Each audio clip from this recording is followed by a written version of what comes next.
কথা সবাই? Yes ma'am, শুনতে পাচ্ছি। আচ্ছা, তাহলে আমরা আজকে ফার্মাকোকাইনেটিক্স, তোমরা ইন দ্য মিন টাইম জানো, স্যার ইন্ট্রোডাক্টরি ক্লাসে হয়তো বলেছেন তোমাদেরকে যে ফার্মাকোকাইনেটিক্স, ফার্মাকোডাইনামিক্স এগুলো হচ্ছে ব্রাঞ্চ। আমরা ফার্মাকোকাইনেটিক্সটা শুরু করব আজকে। ফার্মাকোকাইনেটিক্স মানে কি? মানে তো তোমরা এর মধ্যে জানো যে একটা ওষুধ খাওয়ার পরে আমাদের বডির রেসপন্সটা কি হয় ওষুধের প্রতি, তাই না? What body does to the drug, তাই না? এটাই হচ্ছে কি ফার্মাকোকাইনেটিক্স। মানে শরীর আমাদের পেটের মধ্যে যাওয়ার পরে বা যে রুটেই দেওয়া হোক সেটাকে নিয়ে, ওষুধটাকে নিয়ে আমাদের কি করে, সেটাই হচ্ছে ফার্মাকোকাইনেটিক্স। এটা ম্যাম, সোজা সোজা বাংলায়। ম্যাম আমাদের আচ্ছা, কার্ডের মধ্যে কি কি থাকবে? বুঝি না। কার্ডের মধ্যে কি কি থাকবে? আমাদের যে সামনে কার্ড হবে ওখানে কি কি থাকবে? টপিক কোন টপিকস। টপিক কি কি থাকবে? কার্ডে তোমাদের কার্ড কি দেওয়া হচ্ছে তোমাদের? হ্যালো ম্যাম, টার্মের কার্ডের ডেট দিয়ে দিছে তো আমাদের। না না, তোমাদের যে কার্ডের ওগুলা কি দেওয়া হয়েছে? না ম্যাম, দেওয়া হয়নি। আইটেম কার্ড দেয় না ম্যাম। আমরা ক্লাস শেষ করি, এখানে টাইম লিমিটেড। আমি ক্লাস শেষ করি আগে, হ্যাঁ। Okay ma'am. তোমাদের কার্ডের যে টপিকগুলো সিনিয়রদের থেকে দেখে নিও, না দিলে আর নয়তো হচ্ছে অফিসে বা ইয়ের সাথে একটু কন্ট্যাক্ট করো, কারোর সাথে ফোনে একটু কন্ট্যাক্ট করো তোমাদের যদি কার্ডটা না দেওয়া হয়ে থাকে। হ্যাঁ, যে আইটেম কার্ডটা ওটা যদি না দেওয়া হয়ে থাকে কারোর সাথে একটু কন্ট্যাক্ট করো। আচ্ছা, আর আমি হচ্ছে জানিয়েছি এমনিতে যে তোমাদের এই গতিতে চললে আমাদের পক্ষে পসিবল না। আর আরো কিছু অসুবিধা আছে, এগুলো আমি জানিয়েছি অথরিটিকে। এখন ওরা ডিসিশন নেয়, ওদের ব্যাপার সেটা। আমার ম্যাম, আমার অনেকে পক্ষে জয়েন করতে পারতেছে না। হ্যাঁ, আমি আমি অ্যাডমিট করছি এখন। আরো কয়েকজন ইয়ে করলো, রিকোয়েস্ট পাঠালো। কয়েকবার পাঠাতে ওকে। বলো, অনেকে নেটওয়ার্ক প্রবলেম হয় তো বারবার দেখা যায় জয়েন করা যায় না। আপাতত আর কারো রিকোয়েস্ট নাই এখানে। ম্যাম আপনি আচ্ছা, ওয়েটিং তাহলে রুম ওকে। ওয়েটিং রুমটা যদি অফ করে দেন তাহলে আর বারবার অ্যাডমিট করতে হবে না। হ্যাঁ বলো, বুঝি না। ওয়েটিং রুমটা যদি অফ করে দেন তাহলে বারবার অ্যাডমিট করতে হবে না। আচ্ছা, ওয়েটিং রুম অফ করে দিলে আচ্ছা দেখা যাক এখন আচ্ছা, অ্যাবজর্পশন প্রথমে শুরু হবে ফার্মাকোকাইনেটিক্স কি দিয়ে? দিয়ে, তারপর হচ্ছে ডিস্ট্রিবিউশন, ড্রাগটা ডিস্ট্রিবিউটেড হবে, তারপর আসবে মেটাবলিজম, এবং লাস্টলি হচ্ছে এক্সক্রিশন, এক্সক্রিশন হয়ে যাবে বডি থেকে। তোমাদের আমি এমবিবিএস এও বলেছি, তোমরা হচ্ছে তোমাদের চেহারাটা আমার পরিচিত হওয়া লাগবে। কেন? কারণ হচ্ছে তোমাদের প্রফের ভাইবা টাইবার সময় তোমাদের এক্সটার্নালরা আসে, ওনারা তোমাকে থেকে চিনে না, হ্যাঁ। তো দেখা যায় হয়তো বা অনেক ব্লক হয়ে যায়, কথা বলতে পারে না, তখন আমাদের চেহারা পরিচিত। হ্যাঁ, ওকে সবসময় ক্লাস দেখছি বা একজন স্টুডেন্ট ভালো, এভাবে থাকলে আমাদের জন্য একটু সুবিধা হয়। যেহেতু আমরা সরাসরি ক্লাস নিতে পারছি না, সেই সুযোগটা কম, তুমি অ্যাটলিস্ট এখানে অল্টারনেট করে তিনজন তিনজন ভিডিও অন রাখবা নিজেদের। অল্টারনেট করে তিনজন তিনজন ভিডিও অন রাখবা এক ক্লাসের মধ্যে। প্রথম 10 মিনিট তিনজন থাকবা, পরে 10 মিনিট তিনজন, এরপরে ক্লাসে আবার তিনজন, এভাবে করে তোমরা অল্টারনেট করে ইয়ে করবা, ভিডিও অন রাখবা, নয়তো তোমাদেরকে আমি চিনতে পারবো না পরে। আচ্ছা, এখন আসলে অ্যাবজর্পশন অফ ড্রাগস। দেখো, আমরা অ্যাবজর্পশন প্রথমটা যেটা গ্যাস্ট্রোইন্টেস্টাইনাল ট্র্যাক্ট থেকেই সবচেয়ে বেশি অ্যাবজর্পশন হয়, তো আমরা এটাই পড়াবো। আজকে ক্লাসটা একটু ফাস্ট যাব আমি। তোমাদের যদি কোনো কোশ্চেন থাকে গ্রুপে পাঠালে আমি পাবো, হ্যাঁ। যদি কোনো কোশ্চেন থাকে সাথে করতে পারো চ্যাটে, কারণ অনেক সময় এখানে জিজ্ঞেস করলে এখানে বোঝা যায় না, নেটওয়ার্কের প্রবলেমের জন্য টাইম ওয়েস্ট হয়। আচ্ছা, এখন আসলে অ্যাবজর্পশন জিনিসটা কি, এটা ডেফিনেশনটা কি, তোমরা এটা আসলে জানো। ইজিলি এখানে লেখা আছে, দেখো ইজি করে। Absorption is the process by which drug enters into the systemic circulation from the site of administration across the biological membrane or barrier. আচ্ছা, তাহলে এটা কি একটা প্রসেস যেটার মাধ্যমে যখন ওষুধটা অ্যাডমিনিস্টার করা হয় যেই সাইড থেকে, সাপোজ ওরালি খাচ্ছে, সেই সাইড থেকে কোথায় যাবে? সিস্টেমিক সার্কুলেশনে যাবে। এটাই হচ্ছে অ্যাবজর্পশন। কিসেকে কিসেকে ক্রস করে যাবে? সেটা হচ্ছে বায়োলজিক্যাল মেমব্রেন অর ব্যারিয়ার। তোমরা জানো যে লিপিড লেয়ার থেকে আমাদের বায়োলজিক্যাল মেমব্রেন হচ্ছে এটাই, তাই না? বায়োলজিক্যাল মেমব্রেন অথবা ব্যারিয়ার যেটা, সেটাকে ক্রস করে যাবে, এটাই হচ্ছে অ্যাবজর্পশন। তাহলে এটা হচ্ছে অ্যাবজর্পশনের সহজ ডেফিনেশন। সাইট অফ অ্যাডমিনিস্ট্রেশন থেকে সিস্টেমিক সার্কুলেশনে যাবে বায়োলজিক্যাল মেমব্রেন অথবা ব্যারিয়ার ক্রস করে। আচ্ছা, এরপর হচ্ছে সাইট, কোথায় কোথায় অ্যাবজর্পশন হয়। দেখো, জিআইটি ছাড়াও আরো কিছু জায়গা থেকে অ্যাবজর্পশন হয়, যেমন লাংস থেকে অ্যাবজর্পশন হয়, যেগুলো আমরা ইনহেলেশন ওষুধ দিই, হ্যাঁ। তো মেইনলি আমাদের প্রিন্সিপালি বেশিরভাগ ওষুধই যেন জিআই ট্র্যাক্টে দেওয়া হয়, সেজন্য বেশিরভাগ অ্যাবজর্পশনই হয় জিআই ট্র্যাক্ট থেকে। আচ্ছা, তাহলে সেজন্য জিআই ট্র্যাক্টের অ্যাবজর্পশন নিয়ে আমরা আলোচনা করবো। তুমি দেখো, ওরাল ক্যাভিটি বলা হচ্ছে, কিছু ওষুধ ওরাল ক্যাভিটি থেকে অ্যাবজর্পশন হয়, তারপর স্টমাক, ইন্টেস্টাইন, রেকটাম। আচ্ছা, দেখো একটা একটা আমরা আলোচনা করছি। প্রথমে আসে ওরাল ক্যাভিটি। ওরাল ক্যাভিটি থেকে খুব কম পরিমাণ ড্রাগ অ্যাবজর্পশন হয়, খুব বেশি না। যেগুলো মেইনলি বাকাল মিউকোসাতে দেওয়া হয় ড্রাগগুলা, এগুলো হচ্ছে ওরাল ক্যাভিটি অ্যাবজর্পশন হয়। ওরাল ক্যাভিটি দেখো এখানে লেয়ার স্ট্র্যাটিফাইড এপিথেলিয়াম, তোমরা অলরেডি পড়েছো ডেন্টিস্ট্রি স্টুডেন্টরা, এটা আরো ভালো করে জানো। স্ট্র্যাটিফাইড কমা এপিথেলিয়াল লেয়ার, এইটাকে ক্রস করে হচ্ছে ওষুধের অ্যাবজর্পশন হবে। আচ্ছা, ওরাল ক্যাভিটিতে নিয়ে খুব বেশি মাথা ঘামানোর কিছু নাই। এরপর হচ্ছে স্টমাক। স্টমাকেও খুব সামান্য পরিমাণ, একদমই কম পরিমাণ ওষুধ অ্যাবজর্পশন হয়। আমরা অ্যাকচুয়ালি চাইও না যে কিছু ওষুধ অ্যাবজর্পশন হোক স্টমাকে, যেমন অ্যাসপিরিন, যেটা আমি অলরেডি ডোজ ফর্মুলেশনে পড়িয়েছি। অ্যাসপিরিনটা আমরা বলেছিলাম যে স্টমাকে কি করে, ইরিটেশন করে স্টমাক মিউকোজাকে, তাই না? তো ইরিটেশন করলে সেখানে আলসারেশন হয়। তো এই কারণে আমরা চাই না যে অ্যাসপিরিনটা স্টমাকে, যদিও অ্যাবজর্পশন হয় প্রায় 60% মতো অ্যাবজর্পশন হয়ে যায়, সেই জন্য আমরা চাই না যে স্টমাক অ্যাবজর্পশন, ওটাকে এন্টেরিক কোটেড করে আমরা ইন্টেস্টাইনে পাঠিয়ে দিই যাতে সেখানে অ্যাবজর্পশন হয়। আচ্ছা, তাহলে স্টমাকে কিছু পরিমাণ ড্রাগ অ্যাবজর্পশন হয়, লেস অ্যাবজর্পশন অত বেশি হয় না, কারণ এখানে সারফেস এরিয়াটা অত বেশি না, ছোট একটা সারফেস এরিয়া, এবং ওষুধটা বেশিক্ষণ থাকে না। গ্যাস্ট্রিক এমপ্টিং টাইমটা তোমরা জানো যে বেশি প্রলং না, গ্যাস্ট্রিক এমপ্টিংটা তাড়াতাড়ি হয়ে যায়, মানে স্টমাকে খাবারও বেশিক্ষণ থাকে না, তেমনি ওষুধও বেশিক্ষণ থাকে না, ওটা ইন্টেস্টাইনে চলে যায়। আচ্ছা, গ্যাস্ট্রিক এমপ্টিং তাড়াতাড়ি হয়। আচ্ছা, তাহলে স্টমাক থেকেও অল্প কিছু পরিমাণ, যেমন একটা এক্সাম্পল বললাম অ্যাসপিরিন। আচ্ছা, এরপর আসো স্মল ইন্টেস্টাইন। এটা হচ্ছে তোমাদের principal site of absorption. Medicine অ্যাবজর্পশনের প্রিন্সিপাল সাইট হচ্ছে স্মল ইন্টেস্টাইন। কেন, কয়েকটা কজ আছে, এটা লিখে নাও। তো আমি যেগুলো এক্সট্রা কথাবার্তা বলছি, এখানে ছবি দেওয়া আছে, ছবির মধ্যে লেখা নেই, ওগুলো একটু লিখে নিতে পারো, যেমন স্টমাকের সাথে অ্যাসপিরিনের ইয়েটা বললাম। আর এখন আসছে স্মল ইন্টেস্টাইন। আচ্ছা, তাহলে স্মল ইন্টেস্টাইনটাতে কি হয়, স্মল ইন্টেস্টাইনটাতে এত বেশি কেন অ্যাবজর্পশন? কারণ তোমরা এটাও জানো, এটা পড়ে আসছে anatomy, surface area very large. তাহলে ভেরি লার্জ সারফেস এরিয়া, কেন সারফেস এরিয়া এত বেশি লার্জ? দেখো ভিলাই এন্ড মাইক্রোভিলাই এখানে থাকে। এই ভিলাই এন্ড মাইক্রোভিলাই গুলোই কি করে ইন্টেস্টাইনের এরিয়াটা আরো বেশি বাড়িয়ে দেয়, 1000 fold এর মতো বাড়িয়ে দেয়, হ্যাঁ। আর ইন এডিশন দেখো, ইন্টেস্টাইনে অনেকগুলো ব্লাড ভেসেল, ভাস্কুলার সাপ্লাইও হাই, হাই ভাস্কুলেচার, তাই না? ভাস্কুলার সাপ্লাই অনেক বেশি থাকে, এই জন্য তোমরা যেন ব্লাড ফ্লো বেশি হলেও কি হয়, সেই জায়গায় অ্যাবজর্পশনটা অনেক ভালো হয়। আচ্ছা, তাহলে এই কারণগুলোতে ইন্টেস্টাইন থেকে অ্যাবজর্পশনটা, most of the drug intestine থেকে অ্যাবজর্পশন হয় মোস্টলি। আচ্ছা, এরপর আসো রেকটাম। রেকটামের ব্যাপারে কতগুলো জিনিস বলার আছে, লিখে রাখো। রেকটাম থেকে যেন সাপোজিটরি দেওয়া হয় রেকটাল রুটে, তো সাপোজিটরি অ্যাবজর্পশনটা অ্যাকচুয়ালি কেমন হয়? রুট অফ অ্যাডমিনিস্ট্রেশনে যখন অ্যাডভান্টেজ ডিসঅ্যাডভান্টেজ গুলো পড়িয়েছিলাম, ওখানে দিয়েছিলাম যে লো অ্যান্ড ইরাটিক অ্যাবজর্পশন, মানে এটা টোটালি আনপ্রেডিক্টেবল অ্যাবজর্পশন, ওখানে ফিকাল ম্যাটার থাকে, বিভিন্ন সাবস্টেন্স থাকে, ডার্টি সাবস্টেন্স থাকে, তো সেই জিনিসগুলো দেখা যায় অ্যাবজর্পশনটা হ্যাম্পার করে। কিন্তু এখানে জানা আরেকটা জিনিস জানো, দেখো ফার্স্ট ক্লাস মেটাবলিজম বলে একটা জিনিস বলেছিলাম তোমাদেরকে, তাই না? ফার্স্ট পাস মেটাবলিজম জিনিসটা কি, লিখো, ডেফিনেশন লিখো ফার্স্ট পাস মেটাবলিজম এর। ফার্স্ট পাস মেটাবলিজম হচ্ছে metabolism of A medicine prior to in the liver prior to reaching the systemic circulation, মানে সিস্টেমিক সার্কুলেশনে পৌঁছানোর আগে লিভারে মেটাবলিজম হয়ে যাচ্ছে from the site of administration। আচ্ছা, ম্যাম আবার রিপিট করেন একটু প্রশ্নটা। Metabolism of A medicine in the liver prior to reaching systemic circulation, prior to reaching systemic circulation from site of administration।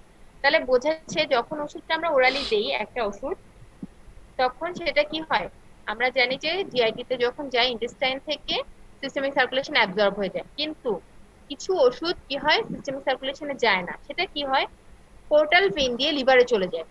তার মানে ইন্টেস্টাইন থেকে সে কোথায় যাবে, এগুলো লিখে নাও, পোর্টাল ভেইন দিয়ে লিভারে চলে যাবে, ইন্টেস্টাইন থেকে পোর্টাল ভেইন দিয়ে লিভারে চলে যাবে। লিভার হচ্ছে সাইট অফ মেটাবলিজম, এবং লিভারে গিয়ে আলটিমেটলি মেডিসিনটা মেটাবলিজম হয়ে ইনঅ্যাক্টিভেট হয়ে যায়, তখন আর কাজ করতে পারে না।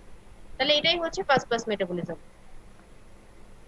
ফার্স্ট পাস মেটাবলিজম, এখন ফার্স্ট পাস মেটাবলিজমটা আমরা চাই হচ্ছে অ্যাভয়েড করতে, কারণ যেহেতু ওষুধটা ইনঅ্যাক্টিভেট হয়ে যাচ্ছে, কোনো কাজই করতে পারছে না, তাহলে আমরা চাই অ্যাভয়েড করতে। কিভাবে অ্যাভয়েড করা যায়? অ্যাভয়েড করা যায় হচ্ছে রুট চেঞ্জ করার মাধ্যমে। তাহলে আমরা যদি মেডিসিনটা রুট চেঞ্জ করে দেই, তাহলে ফার্স্ট পাস মেটাবলিজম অ্যাভয়েড করা যাবে। যেমন কোন রুটে দিলে, যেমন সাবলিঙ্গুয়াল রুটে যদি দেই আমরা ওষুধটা, সাবলিঙ্গুয়াল রুট, সেটা কি যাবে, সরাসরি ভেইনে চলে যাবে, লিঙ্গুয়াল ভেইন দিয়ে সিস্টেমিক সার্কুলেশনে চলে যাবে, সেটা আর লিভারে যাওয়ার প্রশ্নই আসে না। আচ্ছা, তেমনি ভাবে যদি ইন্ট্রাভেনাস রুটে দেই, সরাসরি আমরা ভেইনে দিয়ে দিচ্ছি, বা ইন্ট্রাআর্টেরিয়াল, ইন্ট্রামাসকুলার, এই রুটগুলো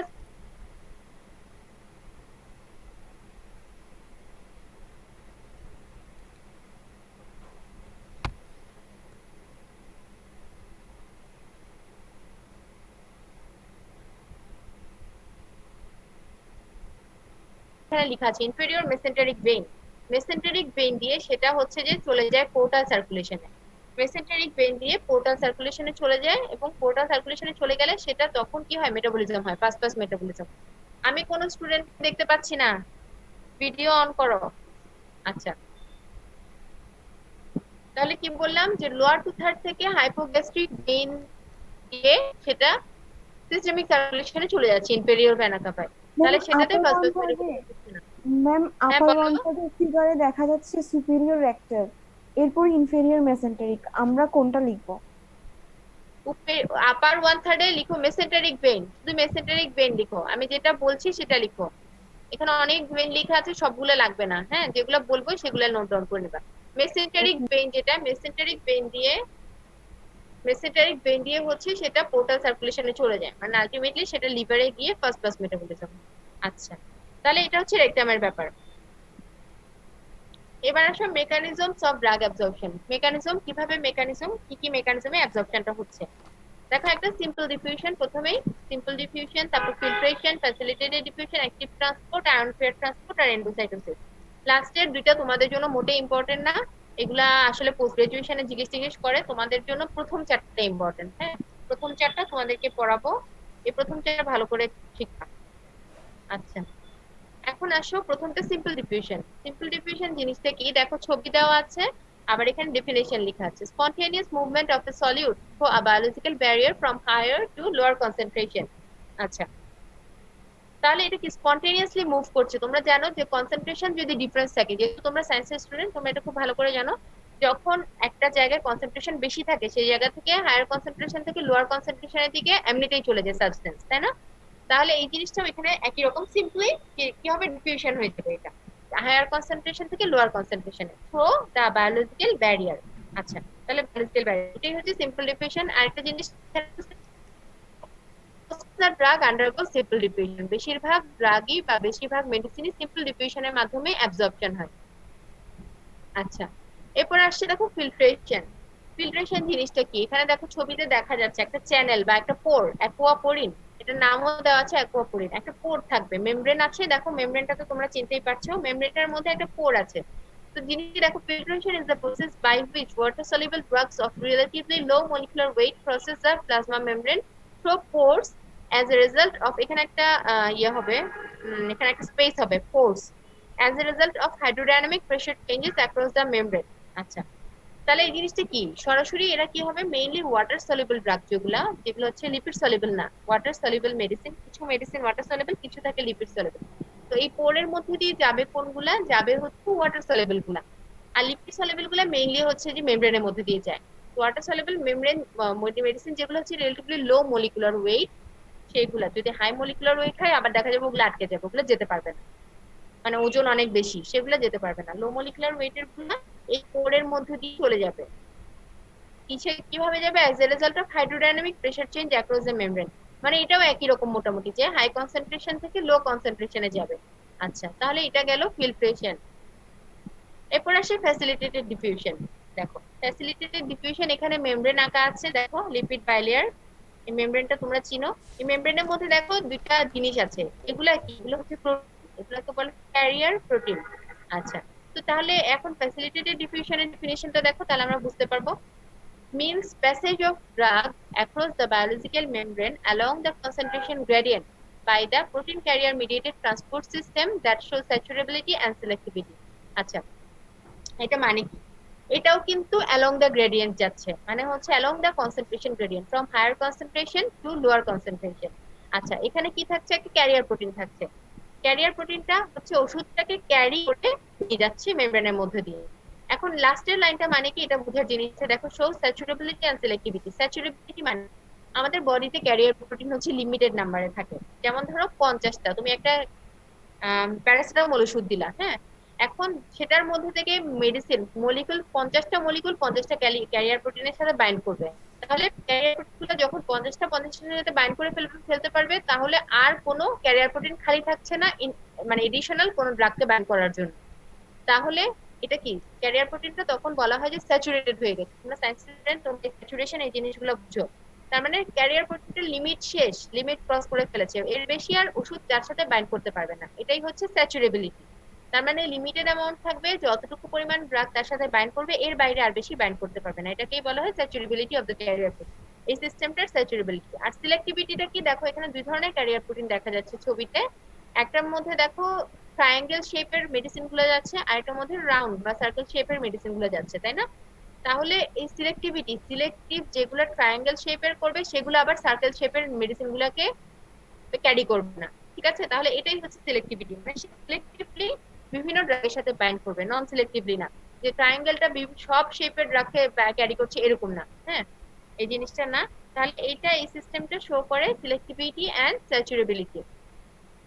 তাহলে ফ্যাসিলিটেটেড ডিফিউশনটা বোঝা গেল। এখন ক্রাইটেরিয়া হিসেবে আসতে পারে তোমাদের পরীক্ষায়। হ্যাঁ, ফ্যাসিলিটেটেড ডিফিউশনের ক্রাইটেরিয়া গুলো কি কি? তো ক্রাইটেরিয়া বললে প্রথম ক্রাইটেরিয়া আসছে কি, দেখো ড্রাগটা যাচ্ছে along the concentration gradient. Number 1 criteria হচ্ছে ফ্যাসিলিটেটেড ডিফিউশনের মেডিসিনটা যাচ্ছে along the concentration gradient. 2 number criteria কি হবে, নিড ক্যারিয়ার প্রোটিন, মানে হচ্ছে ক্যারিয়ার প্রোটিন দিয়ে সে ট্রান্সপোর্ট হচ্ছে, তাহলে need career protein. 3 number criteria কি, ক্যারিয়ার প্রোটিন শোজ স্যাচুরেবিলিটি, সিস্টেমটা শো করে কি, ট্রান্সপোর্ট সিস্টেমটা শোজ স্যাচুরেবিলিটি এন্ড সিলেক্টিভিটি। আচ্ছা, তাহলে এইরকম ভাবে ক্রাইটেরিয়া আসতে পারে, তোমরা ডেফিনেশন থেকেই ক্রাইটেরিয়া গুলো পাবা। শুধু ফ্যাসিলিটেটেড ডিফিউশন না, বাকি যেগুলো পড়াচ্ছি সেগুলোরও ক্যারেক্টারিস্টিক্স বা ক্রাইটেরিয়া গুলো আসতে পারে। এখন আসো অ্যাক্টিভ ট্রান্সপোর্ট। অ্যাক্টিভ ট্রান্সপোর্ট জিনিসটা কি, অ্যাক্টিভ বোঝা যাচ্ছে, এটা কি অ্যাক্টিভ, এতক্ষণ ছিল প্যাসিভ, সবটা ডিফিউশন ধরনের জিনিসগুলো কি প্যাসিভ ডিফিউশন, তাই না? এখন অ্যাক্টিভ ট্রান্সপোর্টের মধ্যে জিনিসটা কি, দেখো drugs passes biological membrane most often against the concentration gradient। এতক্ষণ যা পড়াইছি সব ছিল হচ্ছে along the concentration gradient, মানে হায়ার কনসেন্ট্রেশন থেকে লোয়ার কনসেন্ট্রেশন। এখন অ্যাক্টিভ ট্রান্সপোর্টে হবে হচ্ছে against the concentration gradient with the help of carriers, মানে এখানে ক্যারিয়ারও লাগবে, দেখো ছবির মধ্যে একটা ক্যারিয়ারও আছে। ইন এডিশন এখানে কি লাগবে, along with the expenditure of energy। এই যে দেখো এটিপি, এটির ছবিও আঁকা আছে। তাহলে এখানে ক্রাইটেরিয়া বা ক্যারেক্টারিস্টিক্স গুলো কি কি অ্যাক্টিভ ট্রান্সপোর্টের, একটা হচ্ছে যে এটা against the concentration gradient। 2 number characteristic হচ্ছে এখানে দেখো ক্যারিয়ার প্রোটিন থাকছে, ক্যারিয়ার প্রোটিনটা ক্যারি করে নিয়ে যাবে। 3 নাম্বার দেখো with the expenditure of energy, মানে এখানে এনার্জি এক্সপেন্ডিচার হচ্ছে। এতক্ষণ যা পড়িয়েছি এগুলো কোনোটাতে এনার্জি এক্সপেন্ডিচার ছিল না। ঠিক আছে, হচ্ছে এখানেই যেটা অ্যাক্টিভ ট্রান্সপোর্ট, এখানে হচ্ছে এক্সপেন্ডিচার অফ এনার্জি হচ্ছে। আচ্ছা, এরপর আসো এন্ডোসাইটোসিস, এটা দরকার নাই তোমাদের, এটার মাধ্যমে মেইনলি ফ্লুইড বা লিকুইড গুলো হচ্ছে অ্যাবজর্পশন হয় এন্ডোসাইটোসিস প্রসেসের মাধ্যমে। এটাতে দেখো কতগুলো ভ্যাকুইল, ওই যে যেটা হচ্ছে মেমব্রেনটাই হচ্ছে যে ইনভ্যাজিনেটেড হয়ে ভ্যাকুইল ফর্মেশন হয়, এইভাবে অ্যাবজর্পশন হয়ে যায়। ফ্যাগোসাইটোসিস পিনোসাইটোসিস দুই ধরনের আছে। আচ্ছা, এরপর একটা তোমাদের একদমই দরকার নেই, এটা হচ্ছে একটু কমপ্লিকেটেড প্রসেস, এটা হচ্ছে পোস্ট গ্রাজুয়েশনে জিজ্ঞেস করে, আন্ডার গ্রাজুয়েটে জিজ্ঞেসই করে না। আচ্ছা, এখন আসো যেটা যা পড়াইছি সব হচ্ছে এই চারটার মধ্যে ডিফারেন্সটা, এটা খুব ভালো করে মুখস্থ করে ফেলবা, তাহলে সবগুলা পড়া হয়ে যাবে। ইনসিডেন্স দেখো সবচেয়ে কমন বলা হচ্ছে কোনটা, সিম্পল ডিফিউশন। আমি আগেই বলেছি যে মেডিসিন গুলো মোস্ট কমনলি অ্যাবজর্পশনে সিম্পল ডিফিউশনের মাধ্যমে। এরপর আসো প্রসেসটা স্লো না ফাস্ট, সবচেয়ে ফাস্ট, যেহেতু এটাতে এনার্জি এক্সপেন্ডিচার হয় অ্যাক্টিভ ট্রান্সপোর্টে, তাহলে এটা হচ্ছে ভেরি কুইক প্রসেস। আর অন দ্য আদার হ্যান্ড দেখো সিম্পল ডিফিউশনটা সবচেয়ে স্লো, এখানে কোনো ক্যারিয়ার নাই, কোনো এনার্জি এক্সপেন্ডিচার নাই, কিছু নাই। ফেসিলিটেটেড ডিফিউশন যেটা, সেটা হচ্ছে কুইক কেন, কারণ হচ্ছে এখানে ক্যারিয়ার আছে, যদিও এনার্জি নেই কিন্তু ক্যারিয়ারটা সেটাকে তাড়াতাড়ি ট্রান্সফার করে নিয়ে যাচ্ছে। আচ্ছা, এরপর আসো মুভমেন্টটা দেখো তোমাদেরকে আগেই বলেছি যে অ্যাক্টিভ ট্রান্সপোর্টটা এগেইনস্ট দ্য কনসেন্ট্রেশন গ্রেডিয়েন্ট, আর বাকিগুলো সবগুলো along the concentration gradient. Direction দেখো এগুলো হচ্ছে বাই ডিরেকশনাল, মানে এই পাশ থেকে ওপাশে যেতে পারে, আবার এই পাশ থেকে এই পাশে আসতে পারে। আর অ্যাক্টিভ ট্রান্সপোর্টটা সবসময় ইউনিডিরেকশনাল। আচ্ছা, ক্যারিয়ার দেখো, ক্যারিয়ার শুধুমাত্র সিম্পল ডিফিউশনে লাগে না, বাকি দুটাতে কিন্তু ক্যারিয়ার লাগছে। এনার্জি লাগে শুধুমাত্র অ্যাক্টিভ ট্রান্সপোর্টে।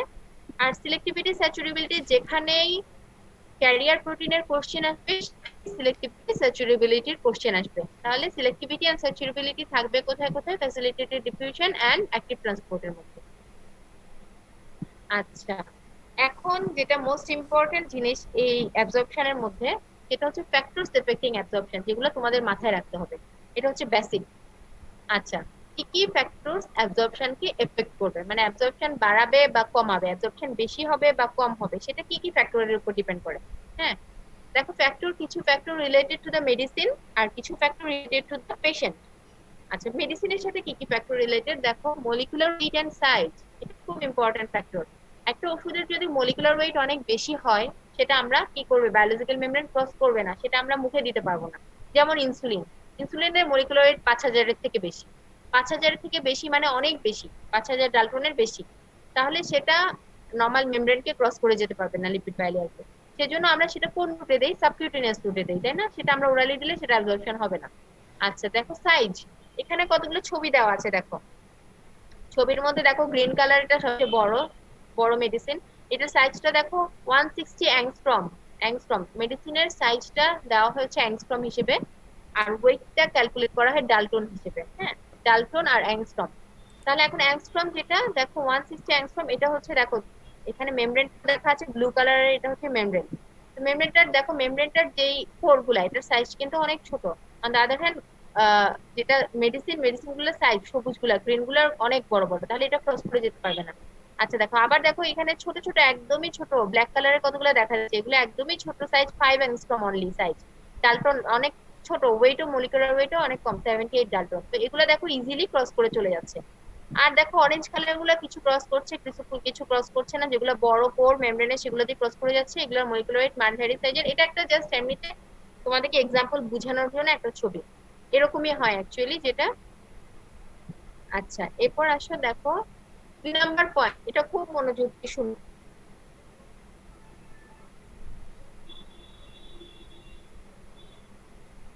আচ্ছা, এটার মধ্যে কি আছে দেখো, lipid water partition coefficient. Lipid water partition coefficient, তোমরা জানো আমাদের যে মেমব্রেনটার মধ্যে যে অ্যাবজর্পশন হয় সেটা হচ্ছে লিপিড বাইলেয়ার, তাই না?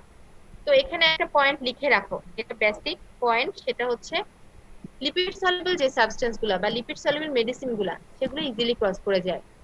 লিপিড সলিউবল, তারপর লিখো আনচার্জড, আনচার্জ, তারপর লিখো নন পোলার, নন আয়োনাইজড। সব একই রকমের টার্ম, কাছাকাছি টার্ম। যে কোনো একটা টার্মে তোমাদেরকে ভাইবা, এগুলা হচ্ছে স্যারদের খুব পছন্দের কোশ্চেন ভাইবাতে বেসিক জিজ্ঞেস করার জন্য, যে তোমাদের বেসিক ক্লিয়ার নাকি সেটা দেখে স্যাররা এই জিনিসগুলো জিজ্ঞেস করে। তাহলে কি কি টার্ম বললাম? লিপিড সলিউবল, হাইড্রোফোবিক লিখো, হাইড্রোফোবিক, আনচার্জড, নন আয়োনাইজড, নন পোলার। এই সাবস্টেন্স গুলা বা এই ধরনের মেডিসিন গুলা ইজিলি লিপিড বাইলেয়ার ক্রস করে চলে যায়, ঠিক আছে? আর অন দা আদার হ্যান্ড আরেকটা জিনিস লিখো, যেটা হচ্ছে, ম্যাম আরেকবার বলেন, ওই নন পোলার নন আয়োনাইজড ওগুলো বুঝি নাই। আচ্ছা দাঁড়াও এক মিনিট। হ্যাঁ লিখো, লিপিড সলিউবল, নন পোলার, নন আয়োনাইজড, আনচার্জড, হাইড্রোফোবিক। হাইড্রোফোবিক এই জিনিসগুলা সবগুলা, হাইড্রোফোবিক মানে জানো যে এটাই লিপিড সলিউবল হাইড্রোফোবিক, আর ওয়াটার সলিউবল গুলোকে বলা হয় হাইড্রোফিলিক। আচ্ছা, তাহলে এই সাবস্টেন্স গুলো ইজিলি লিপিড বাইলেয়ার ক্রস করে চলে যায়, বা মেডিসিন গুলা। আচ্ছা, আর অন দা আদার হ্যান্ড কি কি? ওয়াটার সলিউবল, হাইড্রোফিলিক, তারপর হচ্ছে পোলার, চার্জ, এগুলা কি হবে না? যাবে না, লিপিড বাইলেয়ার ক্রস করে যাবে না। দেখো এখানে ছবিতে দেখানো হচ্ছে প্রথমটাই গ্যাস, এটা চলে যাচ্ছে। হাইড্রোফোবিক মানে লিপিড সলিউবল বেনজিন, এটা দেখো চলে যাচ্ছে সুন্দর করে। স্মল পোলার মলিকুল, যেগুলা পোলার কিন্তু স্মল সাইজ, ওই যে তোমাদেরকে প্রথমেই দেখাচ্ছিলাম কি ফিল্ট্রেশনের মধ্যে কি ছিল? পোর ছিল। সেগুলো লিপিড বাইলেয়ারের যে পোর গুলা থাকে, অ্যাকুয়াপোরিন চ্যানেল, সেই পোর গুলার মধ্যে দিয়ে ইজিলি ক্রস করে চলে যায়। হ্যাঁ, স্মল গুলা যেগুলো মলিকুলার ওয়েট এন্ড সাইজ কম, সেগুলো লিপিড বাইলেয়ারের পোর গুলা দিয়ে চলে যায়। আচ্ছা, তারপর দেখো লার্জ পোলার মলিকুলস, লার্জ পোলার মলিকুলস এগুলো যাবে না, দেখো এগুলো ব্যাকওয়ার্ড চলে যাচ্ছে, আবার আবার ব্যাক করছে। চার্জড মলিকুল, যেগুলো আয়োনাইজ, চার্জ মানে দেখো যে আয়ন, ক্যাটায়ন, অ্যানায়ন, এগুলো কখনো লিপিড বাইলেয়ার ক্রস করতে পারে না। আচ্ছা, তাহলে শর্ত হচ্ছে কি? লিপিড বাইলেয়ার ক্রস করার জন্য নন আয়োনাইজড হতে হবে, নন পোলার হতে হবে, লিপিড সলিউবল হতে হবে। আচ্ছা, এরপরের স্লাইডটা দেখো, এটাও খুব important, PK of the drugs আর পিএইচ অফ দ্য মিডিয়া। এই জিনিসটা খুব important, pH of the media আর হচ্ছে পিকে অফ দ্য ড্রাগ। সবাই খুব কেয়ারফুলি শুনো। পিকে, পিকে মানে কি? লিখো pH, the pH at which the pH at which both ionized and non-ionized forms persist in equal concentration অথবা persist equally. The pH at which both ionized and non-ionized forms equally exist অথবা equally persist. আচ্ছা, এটা হচ্ছে PK of the drug. আচ্ছা, এখন দেখো প্রথম ছবিটাতে দেওয়া আছে উইক অ্যাসিড আর দ্বিতীয় ছবিটাতে দেওয়া আছে উইক বেস। একটা জিনিস তোমরা চিন্তা করো, স্টমাকের পিএইচটা কি অ্যাসিডিক নাকি বেসিক মানে alkali? Acidic. Acidic, very good, 3।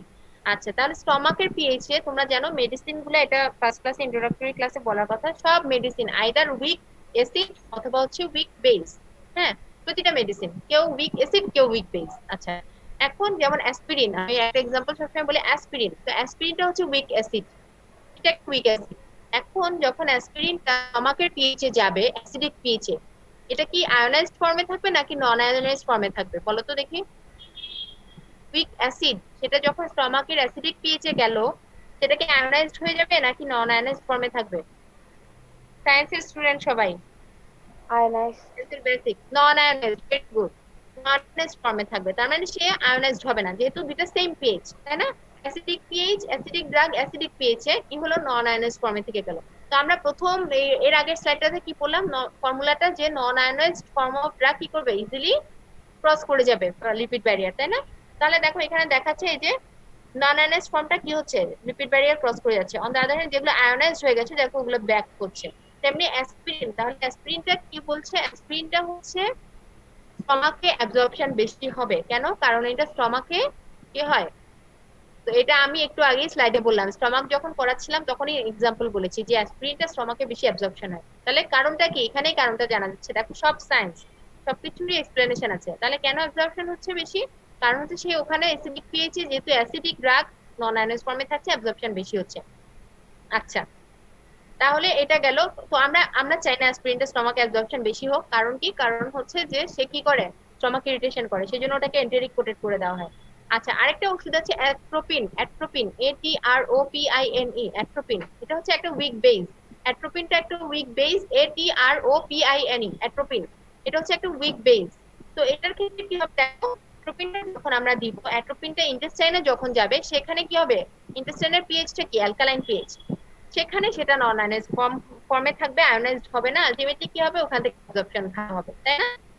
বোঝা গেছে? অ্যাট্রোপিনটা উইক বেস, বেসিক পিএইচ যেখানে হচ্ছে অ্যালকালাইন পিএইচ ফ্রম ইন্টেস্টাইনে, সেখানে গিয়ে সেটা নন আয়োনাইজড ফর্মে থেকে দেখো ইন্টেস্টাইন থেকে খুব ভালো অ্যাবজর্পশন হবে। আচ্ছা, কিন্তু অ্যাসপিরিনটা যখন ইন্টেস্টাইনে আসে তখন কি হয় অ্যাকচুয়ালি, অ্যাসপিরিনটা হচ্ছে কি অ্যাসিডিক পিএইচ, এটা যখন বেস অ্যালকালাইন পিএইচে যাবে ইন্টেস্টাইনে তখন কি হবে, সেটা আয়োনাইজড ফর্মে চলে যাবে, তাহলে অ্যাবজর্পশনটা কি হবে, কম হবে। আচ্ছা, তাহলে অ্যাসপিরিন অথবা অ্যাট্রোপিনটা যখন ইয়েতে যাবে, স্টমাকে যাবে, অ্যাসিডিক পেয়েছে, উল্টা জিনিসটা।